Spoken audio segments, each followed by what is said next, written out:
So thank you guys for being here. I really, really am so happy to see each and every one of your faces. So before I even introduce myself, I'm going to get all my thank yous out the way because gratefulness is something that they say manifests good things to your life. So thank you to Allie NYC for partnering with us on this event. Allie team, if you can raise your hand if you're here. Woo, woo. Also, thank you to Marquise, who is the founder of the wine subscription company, highly recommended. I hope that you got a chance to stop by his table, have some rosé and mojitos. And with his company, what's really great about it is you don't only get wine delivered to your house every month or every 2 weeks, I believe it is, but you also get the education. And he hosts tastings where he gives you all of the information about what's in your drink and what fruit it is and all of that type of stuff, so you can be at the parties and be like, I love this oak, and know what you're talking about. So I'm also going to be hosting some wine tastings this summer, so stay tuned for that. I'm an official ambassador. Yay. Thank you, Marquise. Also, thank you to Secret. Thank you for all that you do to support women. They are our partner for tonight, and so hopefully you stop by their table. So my name is Ranisha Bing. I am the founder and CEO of Her Agenda. Her Agenda is a digital media platform that's working to bridge the gap between ambition and achievement for millennial women. So the motto is essentially no one ever slows her agenda, which means whatever your goal is, go for it. Don't let anyone or anything stop you. So thank you for being here and being part of this community. The topic on tonight's agenda is around getting unstuck. And so to help us to kick off this discussion, I asked you guys to tell me a little bit of the things that got you stuck, that brought you here. So thank you, Secret, for hosting that. So someone said self-doubt and not being able to get out of my own way. Someone else said debt, finance, love. Not knowing if what I think I'm presenting is what others also see. Wow.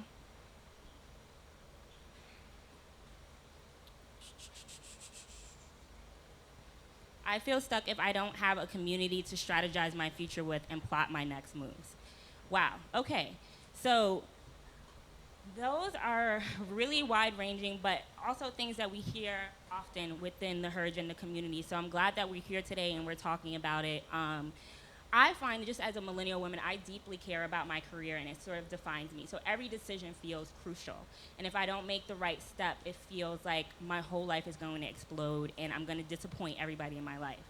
And to help us out with this discussion, to move past those feelings and help us get to the other side, to get to the life that we feel like we deserve, we have 4 dynamic, incredible women with us here today. So let's give a round of applause first to all of our panelists today. So the first time we have to make an adult decision is when we have to decide what we want to do with our lives, right? When we decide whether or not we're going to go to college. And then if we do go to college, when we graduate finally, what city, what job are we going to take? Sometimes our circumstances dictate that, right? Sometimes you only get one job offer, you go to that one city. But then even that is a choice, because you can choose to continue to apply and wait and see, or you can take that opportunity. And it's very overwhelming because at that point, we're not in school anymore. There's no benchmarks that we definitely have to hit. In 3rd grade, fourth grade comes next. Elementary school, high school comes next. But when you're just out there in the abyss, it's just like, what do I do? How do I know I'm making the right decision? So I want to talk about that feeling, that moment. Have any of you ever been there where you're just figuring it out, where you remember that first feeling where you felt overwhelmed by the decisions you had to make? And then how did you sort through that and make a decision? So, you're right, it is low. Hi. Can you hear me? I can talk really loud, although there's a big fan here. So that first moment, that first step out of college is so overwhelming and so panicked. And there is an entire chapter in my book called Get a Job, Any Job. That it doesn't, I actually think that more you try to strategize and plan, and is this the right thing for me, that the more you're just going to drive yourself crazy, and that there is no dream job for your first job. You should forget the idea of the dream job, that like you need to get a job and learn how work works. And like 99% of being successful is all of the secret handshakes of being in an office, right? Who starts the meeting? Who finishes the meeting? How does your boss let you know she's happy? How does she let you know she's pissed? How do you write an email that gets returned, right? What are the rules about when to show up and when to leave? And all of those things are the building blocks that are going to make you successful. The actual job itself, you're just learning. You just need to learn. You're there to learn. My first job, when I got out of college, we were having a terrible recession, much like when many of you got out of college. And there were no jobs. And I went on every disastrous interview. And I ended up at the American Lawyer magazine, which I can assure you is nobody's idea of a dream job, right? It was I narrowly escaped being fired on week 2. It was part of my job to figure out where the commas and the ampersands went in law firm names. Such a snore. But I learned everything, right? I learned about how work works, and there were some other secret things in there that I learned. Also at the same time, I didn't even know I was learning them until later, and I was like, hey, wait, we were learning about multi-platform media programming because we had newspapers and television and an online service and radio stations and a magazine, and I didn't know I was learning that. I was soaking it up. Yeah, my first time feeling that uncertainty was actually further into my career. So I started working at Essence. I graduated college 10 years ago, and 4 days after graduation, I was at a cubicle starting a job as an editorial assistant at Essence. And it was really the first time you saw post the digital boom where you're really seeing brands like, we have to really pay attention to digital. But of course, if you're at a magazine at that time, the magazine is the priority and the digital is just like, okay, if we get to it, we get to it. So I was really fortunate that it was brand new. I got to do a lot of work, but that meant 2.5 years into that job, I was exhausted. And it felt like this was my dream job. This is what I'd spent my entire career working towards, and I was burning out. And so I knew I wanted something else, just because we had weekend shifts. I remember when Candy Burris' rest in peace, her first fiance, passed away, and it was a weekend. It was my weekend of weekend duty. And I was just like, you know what? I don't want this level of pace. And so that was scary for me because I felt like once I'd gone that far, anytime I said I'm looking for another job, people would send me more of that same type of job. And so I was fortunate. I got laid off with our team. It was the recession. This was 2009. And so that was an opportunity for me really to take inventory, to say, what about my life did I like in that moment? What about my job at that time did I like? I loved the people. I loved the content. I was able to sort of do a pivot. So even if you are further down the road and you feel like, oh my gosh, I've spent time to get here and this isn't totally it, you can always kind of shift. Hi. So I think I had probably had a little bit of a different path than everybody. I failed and failed and failed. My entire 20s were basically a failure. I dropped out of college, failed out of college twice. I had no idea what I wanted to do. And there was this idea of like, well, these origin stories, like people just know it's meant to be, right? We think about careers in the same way we think about love. Like you're just going to find the one. It's just going to work out for you. But I really didn't know who I was, what I wanted to do. I was a waitress. I was broke. I was in a bad marriage. And I think we don't talk about this thing of like reinvention enough. Like, how do we actually figure out what we want to do? There's like career guides and there's like find your parachute and like none of that. I did not find my parachute. I did not float away. What I did was I looked at the thing that made me most jealous. I followed my bad feelings and I looked at, what do I really want? What am I most jealous that somebody else is doing? And that was what actually led me to what I wanted to do, because it was that I secretly really did want to work at a magazine, but I thought it was so highfalutin and so far from where I was. And then once I decided on that dream, I was sort of hell-bent on it because I was so fully present for it. I knew I wanted it, right? I had 23 interviews before I got my first job. I kept failing. I kept losing money. But I was resilient because the dream meant so much to me because I had spent a long time thinking about it and thinking about what I really wanted. And I think that we don't talk about that enough, that feeling of like, what is it that I really want to do? And it is great to just take the job and learn how to work. But it's also great to like feel like you're connected to what you want and like you have like a long-term goal, I think. Yeah, I'm that girl who knew exactly what she wanted. Exactly. And then I got there, and it was all wrong. So, right. So I had an enormous amount of clarity. I was 17 years old. I was going to work in media. And my passion to this day is about using media for cultural change. That's what I do all day long. But I didn't know at 17 years old that there's a lot of different ways to do that, and that working in an office would be like hell for me. I didn't know that. And so my first job out of college was at MTV. I didn't even apply anywhere else. I was like, if this doesn't work, I don't know. This is all I'm gonna do. Got an apartment, moved to New York, did the whole thing, and moved around at MTV a lot. Got to my dream job, which at the time, Viacom Corporate had this HIV prevention campaign that was across all of their networks. It was the biggest sort of pro-social campaign you could do. And I was like, this is it. This is what I've been working for. And I got there, and it was hell on earth. Like, I wasn't creating content. I wasn't doing anything. I was dealing with executives' egos. And so I had to get out of there. I didn't know what to do. George Bush was in office. And so I moved to Ohio to work for Senator Kerry and pray that we could get George Bush out of office. I didn't have a plan. Went to Ohio. We didn't win, but happened to meet an executive from MTV that I knew he was an executive. He didn't know who the hell I was. I was an assistant. But I worked with him, and he was impressed by me. And when we lost, I came back and was like, all right, I'm back on track. I'm back at MTV. I'm doing what I'm supposed to do. And then I realized it still wasn't the place that I was supposed to be, and I left. And I left with a lot of people thinking they knew what was right for me. I had all these other people telling me, come work for me, come do this.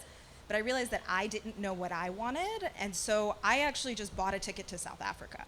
And I know it's crazy, but those months and that moment, it was after actually a silence retreat, but taking a massive risk in my life changed my life. It was the hardest thing I've ever done.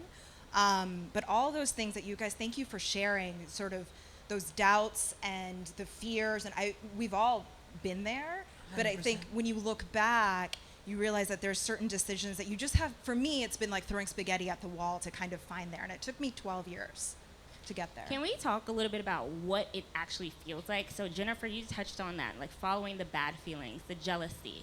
And we had a conversation recently, you said it felt like an itch for more. So can we talk about what it feels like for you and how important it is to follow those feelings? Like, what do those feelings teach us about how to move past and how to move forward? I just want to say sometimes it's hard to understand the feelings. Like, I will say for myself, I knew I was feeling anxious. I didn't know why. And so finding a way to process them. Someone asked, like, about who do you go to? And for me, it's become my girlfriends and people who have become my tribe, that when I'm really, really stuck, I go to them and they come to me. So Rashma Sajani is the founder of Girls Who Coach. She and I have been best friends for 15 years. We've been doing this for our entire friendship, and we all get stuck. So the feeling is for me, was painful and scary, and I didn't know what to do, but I just kept asking questions until I was able to sort of process it. I think it requires a great deal of courage, which is hard to find in yourself, right? But I think if you think about courage as the thing to find instead of confidence, then you're going to be a lot better off. Like, I just had resolve because I had a lot more to gain than I had to lose. And so I always felt awkward. I still do, you know? It's not like that went away. And I never felt like, oh, I'm so confident, look at me. And I don't. But I mustered up courage. And I mustered up courage to go for the things that I wanted to go for and go after the people I was interested in learning from and the jobs that I thought could be interesting. I mustered up courage, and I didn't let all that anxiety keep me on the floor crying. I certainly did a lot of that, but I got myself back up. And this journey should not be linear. It would be weird if it is. You fall, you get back up, you fail, you fuck up, you get back up again. And it's just a matter of having more bravery than you think that you have. That's very powerful. For me, I talked about being laid off, and that honestly wasn't the worst thing that happened in my career. It was one thing. I always share that was a blessing. I was so grateful, and I had to almost protect my gratitude, because when you get laid off, especially from a job from a big company, people are like, oh my, they act like someone died. But for me, the worst moment in my career was probably not worse, when I felt that shock, and it wasn't an itch, I felt stupid, was about 2.5 years ago. We had a reorg at our magazine, and Essence is owned by Time Inc. The company had gone public, and so and I'll tell the whole story because you should hear it. Out of nowhere, I'd been been presenting myself and pitching myself for a promotion and raise that I knew I'd earned. And so out of nowhere, I got the extra money in my check one week. And I was like, oh my gosh, what happened? And I checked, and I looked at my salary, my base salary. I had gotten a raise. And I was like, yes. But it made no sense, right, to get a raise out of nowhere. But I was like, you know what? Things happen. I wrote a thank you note to my boss. And I said, won't he do it? And then a week later, I get a call. And I didn't mean to, I'll tell you this story. My manager calls me in, and she's like, we're reorganizing the staff. So, yeah, you did get a raise, but you also are taking on and all this additional work. And so it was like, I feel like a gut punch. And also someone who I adored, a senior editor I worked with at the time, had been let go. And in that moment, I felt definitely stuck. I felt like, oh my gosh, what just happened? And I didn't see that coming. But, you know, really what got me out of that feeling of out of control was to realize this was a part of my path. Like, nothing is happening to me, but it would happen for me. So instead of being a victim in that situation, it's like, well, what is this for you? And what does it mean that you are being trusted to take on additional content for a national magazine? So I've found that once I just leaned into it, I really accepted that this was for me and ordained from a higher power versus a man-made decision, it gave me freedom. Your obstacles can be a blessing. Absolutely. So I told you like this whole Crazy saga. story. I told you a crazy Which you story can read today. on heragenda.com. It published today. I didn't know I was gonna tell you, right? Like, you asked me a question, and I had frankly like forgotten about it, right? Like I'd sort of tucked away this moment in my life where I was feeling so incredibly stuck, and I wasn't just feeling stuck at work. I was feeling stuck in my personal life, and I was feeling stuck in my financial life. Like, and somebody said debt, right? Where they were talking like debt. Oh my God. That can like drain your Yikes. confidence. The things you have to do to get yourself out of debt and to pay your bills, and the things that you want to go into debt for because you think it'll move you forward. It can really drain you.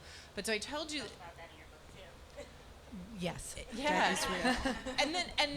And the feeling that I had, I was living in a 350 square foot apartment with one sink. And now look, I live by myself, so it was like high fives, and I was all excited about it. But it was all I could afford when I was 22 and right out of college, and it was all I could afford 10 years later. And I wanted to move into a bigger apartment. I wanted my landlord to wire it. I still get mad about it. I wanted my landlord to wire the building for cable and Wi-Fi.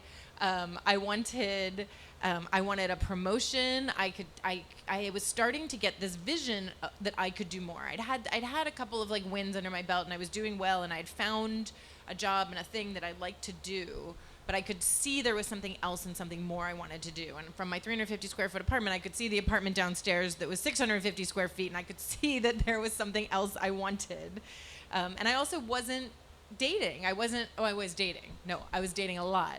I wasn't finding any relationships. I wasn't finding partnership. I wasn't finding what I wanted.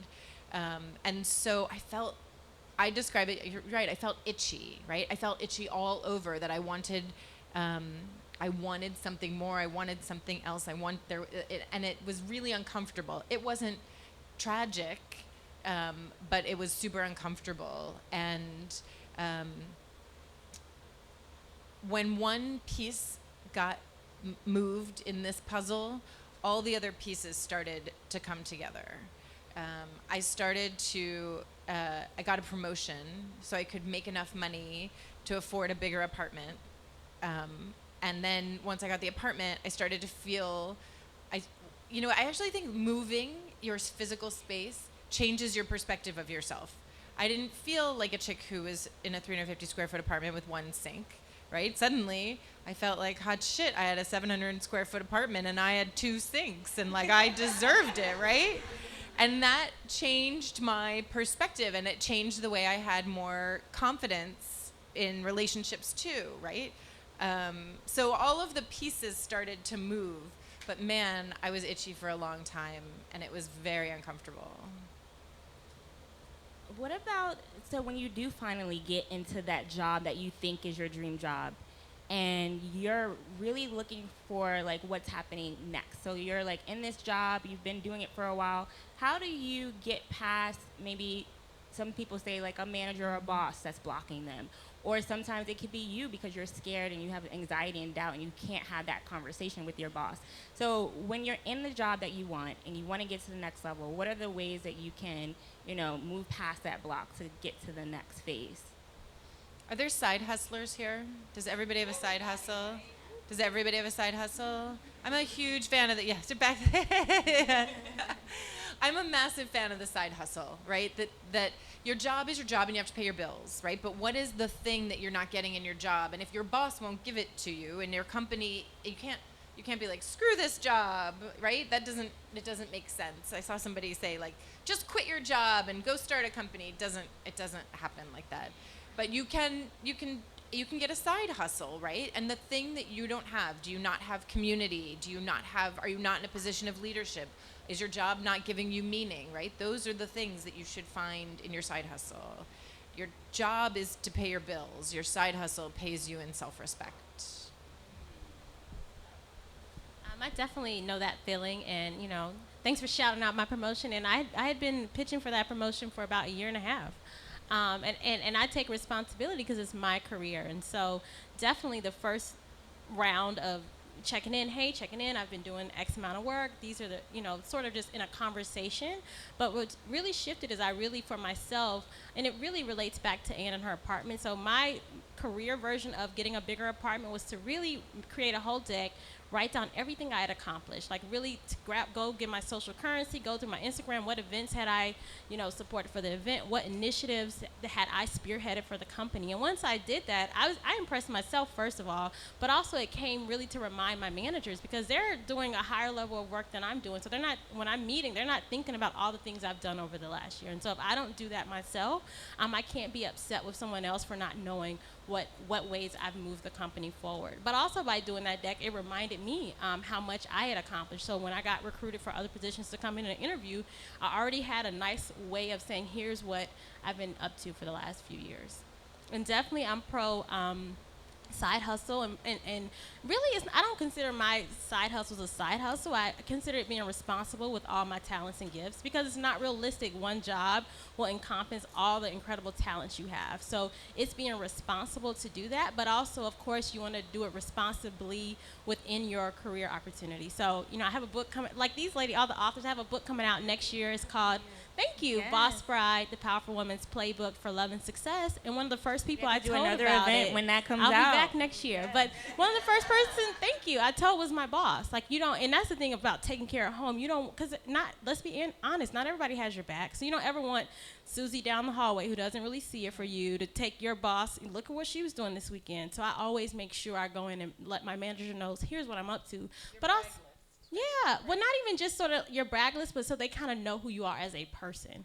And also, I try to find ways to say, how does this feed me that I'm better at the job? So even being here tonight makes me better because I might meet a source for a story. So I make sure that those, if you can, make it funnel each other, but also make sure that you're having open communication so it doesn't feel like you're cheating on the side. I think that getting stuck is really painful. Being bored is really painful. Like that's the worst thing you can be in a job is bored. And when you're bored, it's the time to take an inventory. And the inventory is, what do I have? What do I still need to get to the next place? And, I think we fetishize a side hustle, and we're all side hustling, and I worry about us all side hustling, honestly, because it's like we're doing these jobs, and we're accountable for these jobs, and then we're doing this whole other thing all the time, and I worry about this being the only way that we can achieve success. I think that we have to be very strategic in this side hustle, and I think that starts with an inventory. What do I have? What do I need to get to the next place? The side hustle should be a supplement to where you want to get to, right? Maybe what you need next. What does this person have who's going to get the promotion over you? Do they have additional training? Do they have more experience? How can you gain that? It should be very strategic and it should be very efficient because you don't want to burn yourself out. And I see so many people doing a job and doing a side hustle and they're just spinning their wheels, right? And I worry about them because I'm like, fuck, I don't want you to be working this hard like this, I want you to work hard for your dream, but I want it to be strategic and bringing you somewhere. So take an inventory. What do I have? What do I need? The side hustle should supplement that. And sometimes you can get what you need out of the job itself. Do they have reimbursement for education? Will your boss let you work from home one day a week and you can like take classes, do an internship, do something, you know? The side hustle should be as efficient as possible, because I'm seeing so many people burn themselves out, and I want you guys to just be, you know, not enjoying your lives, you know, because that's important too. We're going to work 90,000 hours of our lives, and it's a lot. Most of us will probably work 120,000 hours, you know, and just being really efficient and thoughtful with it. I think taking that inventory and how do I do this strategically? Trina, I'm going to put you on the spot and Oh. switch up the question. Oh, all right. You're an entrepreneur. Yes. You make a living doing something creative, right? Yes. So sometimes when you are a creative, first of all, you have to have dual brain. You have to do the admin stuff, and you have to do the creative. You have to sell the concept, and then you have to deliver the concept. Do you ever get into a block because you have to do those dual things, switch back All and day, forth? every day. And then how do you move past creative blocks? Even the editors on the panel, like editorial positions, a lot of people don't realize, like, you don't hardly get to write. And so then when you do have to write that editor letter or whatever you have to write, it's like, I don't remember how to put a sentence together at this so point. true. So how do you re-trigger your mind and get over that and get past a creative block to still deliver, you know, the content that you promised? Yeah, I'd love to actually use this event to explore the last two questions. All these beautiful women on this panel have huge brands behind them and have books coming out and all these things. I'm like, what the fuck am I doing here? Like, I've got this tiny production company and I'm trying to do this thing. And I know that for 15 years, I do have an impressive resume. I can do all that other shit, but I can't walk in here and say, I'm from 17 and Shonda's my girl, and like, I can't do that, right? And so to answer the question before, for me, what's been really important, because the hustle is the hustle all day long for 10 years, has been relationships. So the people I have worked with throughout my career, they vouch for me. They know what I'm capable of. And so that gave me the courage 3 years ago to say, I don't have to be at a big company. I can do this myself on my own terms. And I started this company because of what you were saying, because I burnt myself out 3 times before I was 30, one of which that put me in the hospital. And that is no way to live. And you know, what I realized when I took 6 months off before I started this company, and someone gave me the best advice I've ever gotten in my life. They said, ask yourself not what you want to achieve, but how you want to spend your days. And there's a great quote that says, how you spend your days is how you spend your life. And I wanted to spend my life and my days being creative, writing my own content, and doing something that hadn't been done before, that people to this day tell me that I'm crazy. I'm trying to bring people together through culture and comedy, and people think that's nuts. But to your point about those blocks, I've realized something for myself is that I don't work well 9 to 5. That I am my most creative between 10 and 12 o'clock. Between 12 and 1, sometimes I watch Grey's Anatomy. And then and then in the afternoons, I do my meetings, because I'm not creative in the afternoons. And so that's when I do my networking and my business and all of that kind of stuff. But it took me a long time to kind of figure that out. And when I get really stuck creatively, I have created a group of collaborators that I go to. And then because I used to think I could do it all by myself, and you really can't. And so every time I would meet someone, I would say, okay, do you know anybody who's interested in this space? I would love to meet with them. And then if it really clicked, I'm like, I gotta meet you for coffee. Can I just bounce something off of you? And that's kind of what it's been for me. And can I just add on that just for a second? I think that going back to the networking, right? We have these ideas like, oh my God, I have to network with everybody in the world. It's another thing, pressure we put on ourselves, right? This stuff is emotional, it is intimate. You should have real connections in your life that really care about you. And you do not need to network with 100 people. You need to network with 10 quality people who care about you and will have your ass. And that is just the bottom line. And just keep passing through the jerks, because you don't need them. It's true. It's very true. Can I add one thing to meeting and these just people? we're gonna open it up to questions after this. Because I love what you were talking about, is about taking inventory. And one of the reasons we get burnout, at least from the work, feeling like I have to work to make money, is because we're not maximizing our earning potential. So when you are networking, one of the things I've done lately, and I encourage everyone to do, is ask your friends what their salaries are. Know what the jobs are. I've done that in my own career, where I've taken a job, then I get to the job, and someone's doing a similar job and making $20,000 more than me. only because I didn't ask, right? And so it's really expensive over time when you're not really being not only being yourself and having honest conversations, but being okay to talk about money. What's the rate for that? How much did they pay the last person? Because you really start to see how much you are worth and what your value is. And we can't afford, for how brilliant you all are, not to get paid top dollar. All right, we're gonna open it up to questions. I know you ladies have a lot on your mind, so don't be shy. Who wants to go first? Also, can someone from the Her Agenda team come up and help me pick the question, people? Okay, we want you to say it on the microphone, so. Okay, well, I guess Chastity first then. I don't really need the mic. Hi. We need the mic for the video. Oh, hello.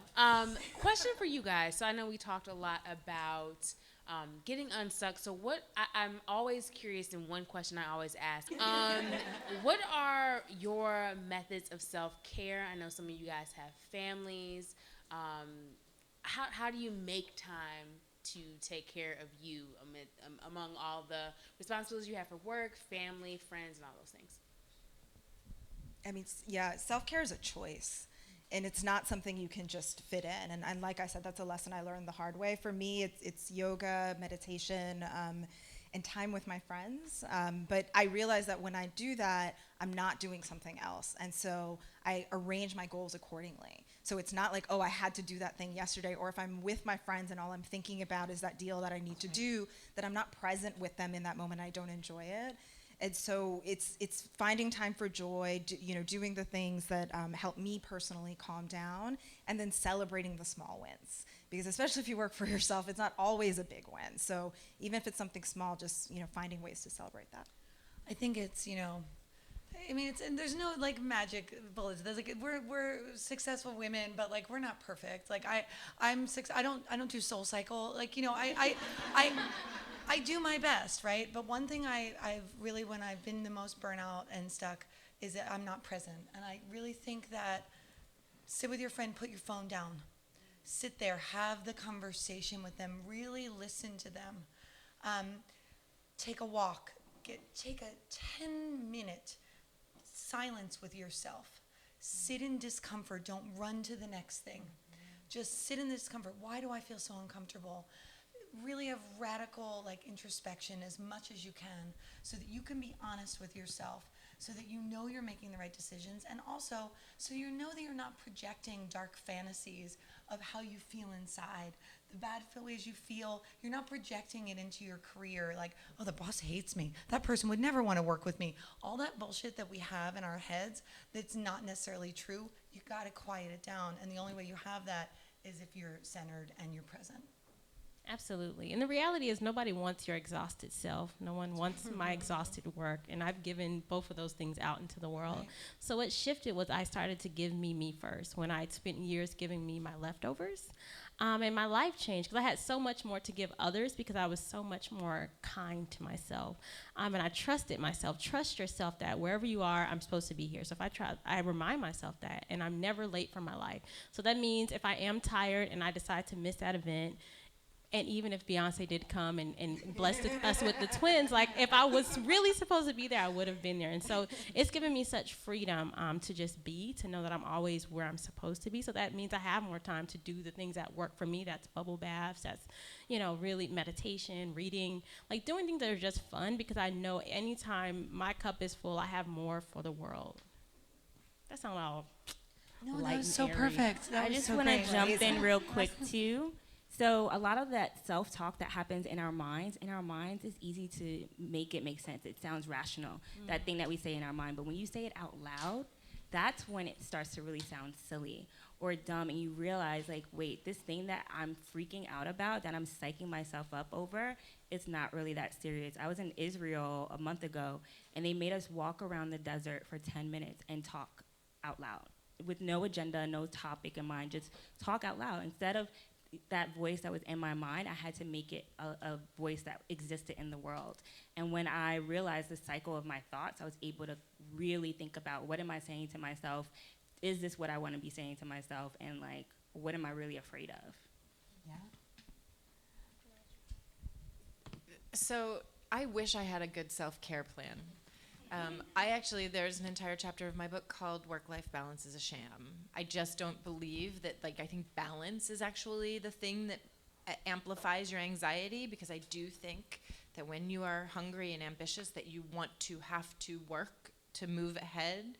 And I think it's all work all the time and all life all the time. And I don't think that there are really clear demarcations between the two anymore. And so my only good self-care advice, and I should get better advice, and I will do that. But I like a glass of wine. Do we still have more? I like a glass of wine with my husband. If we can carve out 15 minutes, we have kids, so if we can carve out 15 minutes before the kids part of the evening starts, and then there's the kids part, and then there's the work again, right? So if we can carve out 15 minutes together and have a conversation, man, that just changes everything. But it goes back to this idea of feeling connected. But even if my husband's not around, I still like a glass of wine. I think we have time for 2 more questions if anyone has. Okay, I saw your hand up here. If you can, just come up here. I would love for everyone to be able to hear you on the microphone. And I love your outfit, by the way. We all love everything. I want to see the shoes. Thank you.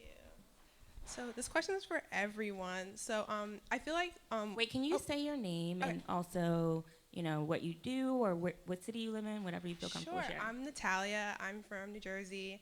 I'm trying to be a writer, so I guess I would say I'm like a freelance writer. We have to stop you there. Just say I'm a writer. I'm a writer. Stand in it. Thank you. I'm a writer. So my question is for everyone. I feel like what contributes to that getting that stuck feeling is the comparing yourself to other people. Yep. So if you struggled with that, how did you get over that habit, basically? I think you need to prove yourself to yourself, right? You need to stop thinking about, it's especially bad for you guys, right? Social media has destroyed us all. We see all these perfect lives and we're like, why don't I have that perfect life? My book selfie is not as good as her, whatever, shelfie. We do all this stuff and it just continues on, right? And there has to be a thing in you that says, I'm going to become good at what's in front of me. And this competence is going to calm all that stuff down, right? I am going to become the best at what I'm doing right now, and the competence is going to calm the comparison, because you are doing your best self, you are doing the best you can in this moment, and you just need to get yourself in that sphere, because the comparison, it's a waste of time. I mean, we all know it. I mean, everybody, there's no one, even Hillary Clinton is comparing herself to someone else. You know what I mean? We're all doing it, we all can.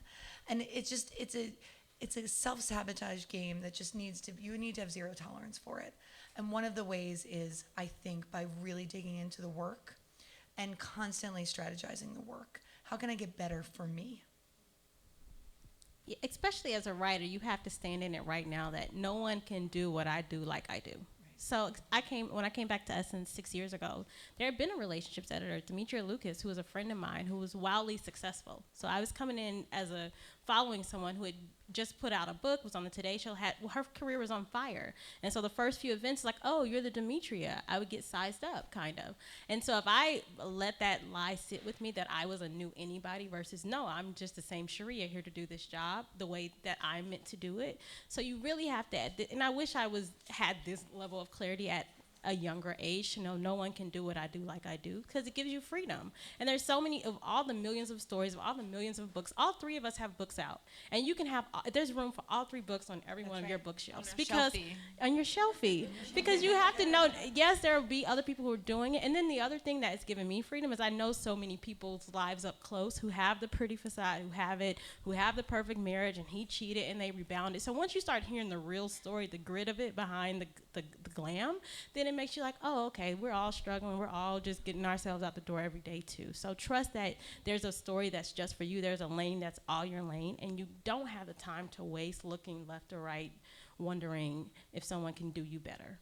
And purge your feed, right? Clean your social media feed so you're not seeing whoever's making you feel bad, right? The girls from high school, the like the people that you work with, the people that are amazing on vacation, how can they afford to go on vacation all the time? Whatever it is, and fill your feedback up with people who inspire you, right? Who remind you what's important and what's special about you.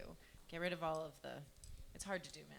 Yeah, I mean, I've gone on Facebook fasts. I'm just like, I can't do this right now, and just go off it. Literally, no one's gonna miss you. Don't worry. Like, I understand if it's a business thing, like you can just look at the business thing and don't, because it gets very addictive, right? You're like, oh, I'm just gonna look for a second, and then you just keep going.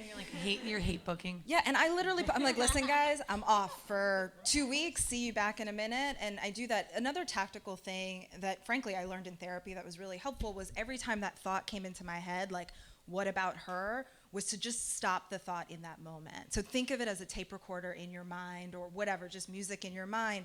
Just say stop to yourself, and eventually an awareness will come every time that happens, and it becomes less and less over time. And you need to focus on your own value. You have value as precisely what you are exactly in this moment. And the more you focus on that and you get comfortable in that, the better you're going to present yourself in the world.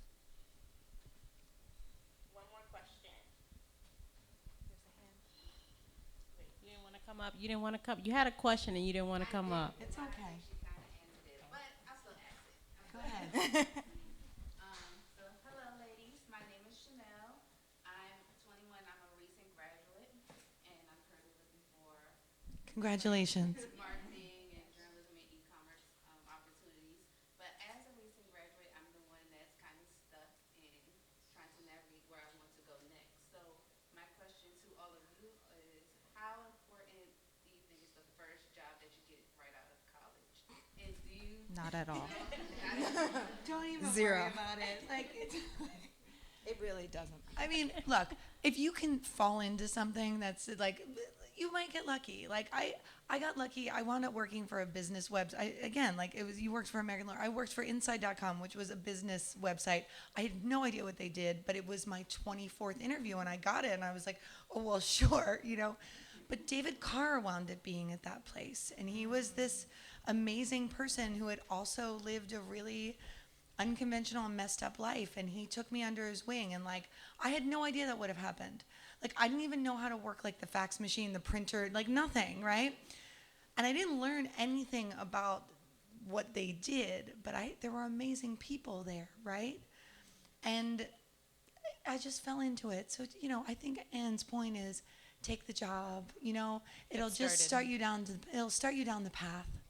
And you never know what's going to happen to you.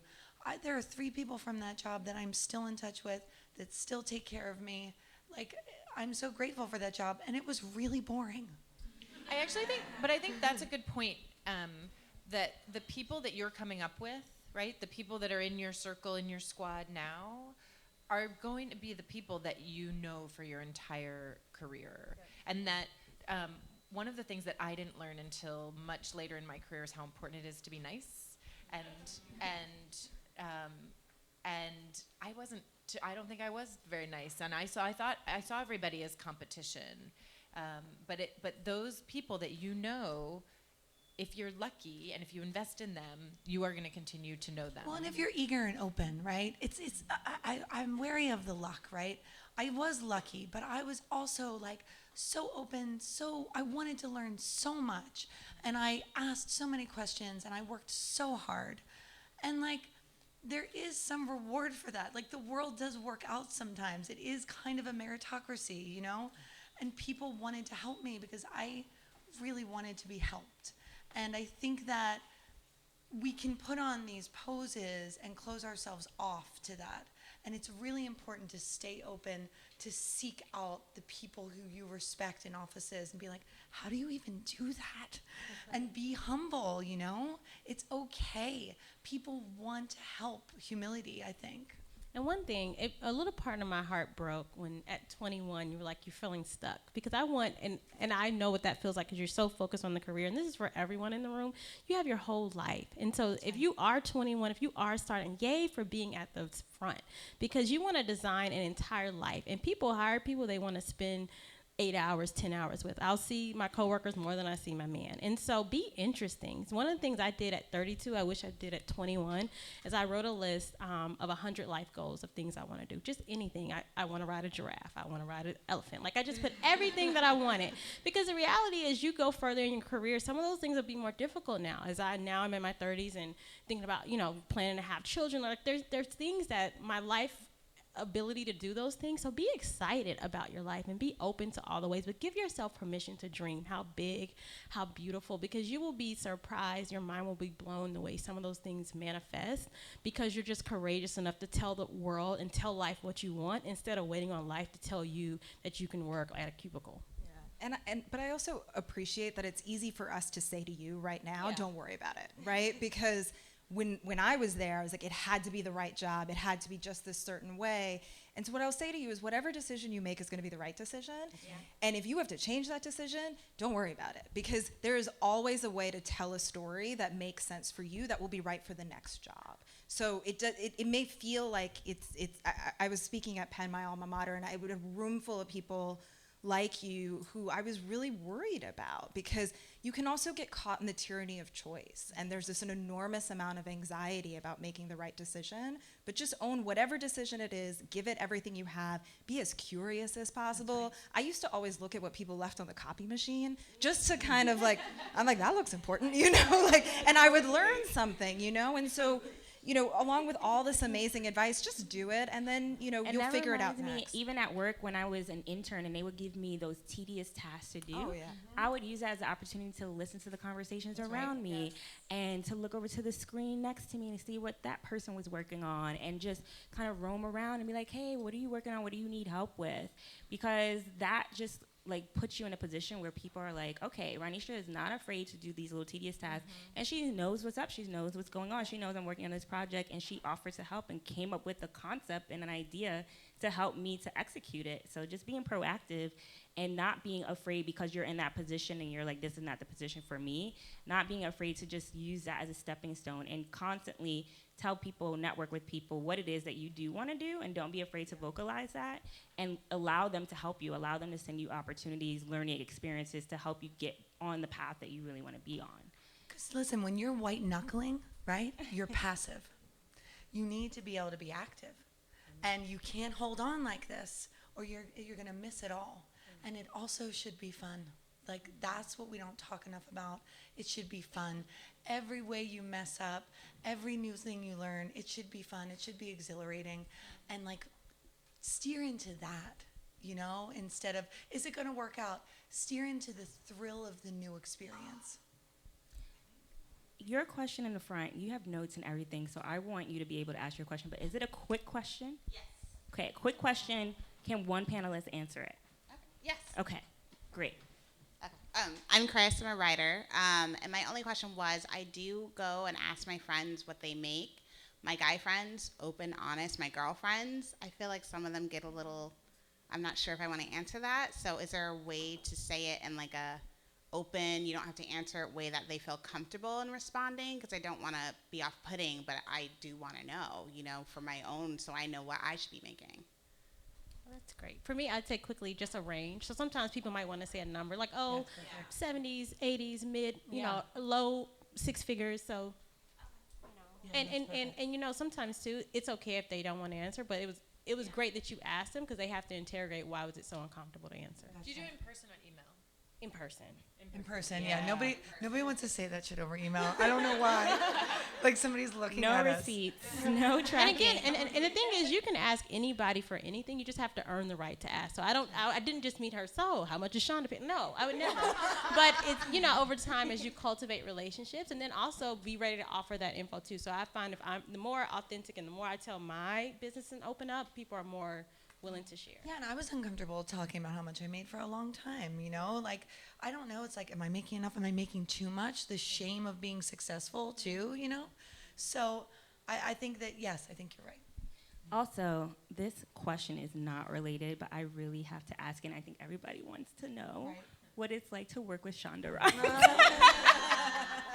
And how did you even get that opportunity? You were at Hello I Giggles? have hustled and worked my entire life. I've been working since I was 13 years old. I never stopped Well, working. not how, but like, No, where did it come she from? emailed me. Like Literally out the blue? It was literally like the easiest job I've ever gotten. I thought it was an email from the DNC. I had built a good reputation. We had a couple of people in common. I was at the end of writing my book. I was like just not fit for human consumption. I didn't think I wanted another job, and she emailed me, and I said to my husband, I was like, I don't know. I feel really weird. I've been writing for so long, and he was like, you can't not go meet Shonda Rhimes. And we hit it off. And again, a lot of this is about chemistry. Like, I really liked her. She really liked me. And look, she lives up to every expectation you could imagine. She's an outstanding, mighty, heroic woman of immense integrity. And I feel very blessed to have this job. So.